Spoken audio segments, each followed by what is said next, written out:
നമസ്തേ.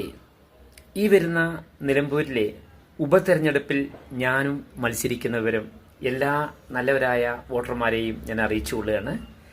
പ്രിയപ്പെട്ടവരെ, ഞാൻ രാധാകൃഷ്ണൻ നമ്പൂതിരിപ്പാട്, നിലമ്പൂർ കോവിലകത്തുമുറി. മാറി മാറി വരുന്ന രാഷ്ട്രീയക്കാരൊക്കെ തന്നെ നിലമ്പൂരിനെ എന്ന ഈ ഒരു രാജവീതിയാണ്. നിലമ്പൂർ എന്ന് പറഞ്ഞാൽ അത് മലപ്പുറം ജില്ലയിലെ രാജവീതിയാണ്. നിലമ്പൂർ പുതുവാദ്യാർമണം കൊട്ടാരം വക, അല്ലെങ്കിൽ നിലമ്പൂർ കോവിലകം വക, ഇതിൻ്റെയൊക്കെ പ്രാന്തപ്രദേശങ്ങളാണ് നിലമ്പൂർ.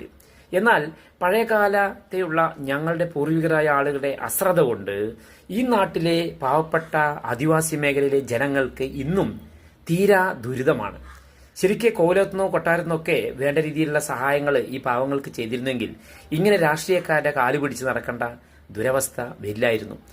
എന്നിട്ടും ഇന്നും നരകതുല്യമായ ജീവിതമാണ് ഓരോ കോളനികളിലും, പറയാതെ വയ്യ. അതുകൊണ്ട് ആത്മാർത്ഥമായിട്ട് പറയുകയാണ് പ്രിയപ്പെട്ടവരെ, ട്രൈബൽ മേഖലയിലെ ആളുകളെ സഹായിക്കുക എന്ന ഒരൊറ്റ ഉദ്ദേശത്തിൽ തന്നെയാണ് ഞാൻ ഈ ഇലക്ഷന് നിൽക്കുന്നത്. എനിക്കറിയാം, ഞാൻ ഒരിക്കലും MLA നിയമസഭ കാണില്ല എന്ന് എനിക്കറിയാം. പണ്ട് ലോകസഭയിലേക്ക് മത്സരിച്ചപ്പോൾ എനിക്കറിയാം പാർലമെന്റ് കാണില്ല എന്നത്. കാരണം ഇതിനൊക്കെ പണം വേണം, ആൾബലം വേണം, ഗുണ്ടായുസം വേണം. അങ്ങനെ എന്തിനും ഏതിനുമുള്ള ആൾക്കാരുണ്ടെങ്കിൽ മാത്രമേ ഒരു MLA ആവുള്ളൂ, അല്ലെങ്കിൽ MP ആവുള്ളൂ. പണമുണ്ടെങ്കിൽ വാരിയെറിയാം, MLA ആവാം, MP ആവാം, എന്തുമാവാം.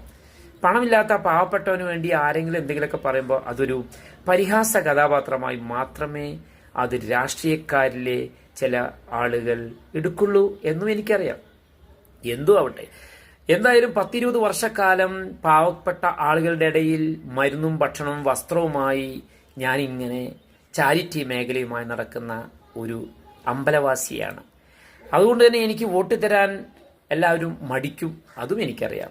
എന്നിരുന്നാലും നിങ്ങളുടെ ഇക്കുറി ഈ വിലയേറിയ വോട്ട് പാഴാക്കാതെ ഒരു വോട്ട് ഞാൻ അഭ്യർത്ഥിക്കുകയാണ്, അപേക്ഷിക്കുകയാണ്. Thank you. നമസ്തേ.